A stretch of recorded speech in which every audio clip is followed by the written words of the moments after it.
அதையே எப்படியே நினைச்சிட்டே இருக்க முடியும்? ஆனந்தி, நான் நிஜமாவே உங்களை எப்படியாவது மெஷின்ல உட்கார வைக்கணும்னு ஆசைப்பட்டு தான் உட்கார வச்சேன். ஆனா அது இப்படிதான் போய் முடியும்னு நான் நினைக்கவே இல்லைங்க. மனசு நினைச்சதே எந்த வருத்தமும் இல்லை. என்ன நிஜமாவே நீங்க தான் பேசுறீங்களா? ஏன் ஏன் அப்படி கேட்குறிய? இல்ல, நீங்க வேலைக்கு சென்ற முதல் நாள் இந்த மாதிரிதான் உங்களை மிஷின்ல உட்கார வச்சேன்.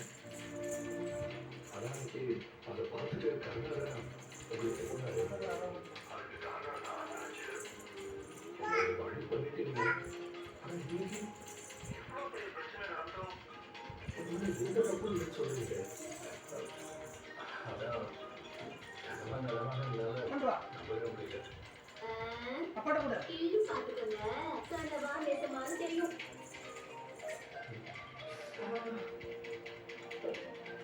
நீங்க கேள்வி பார்த்துக்கங்க, நிஜம்தான்.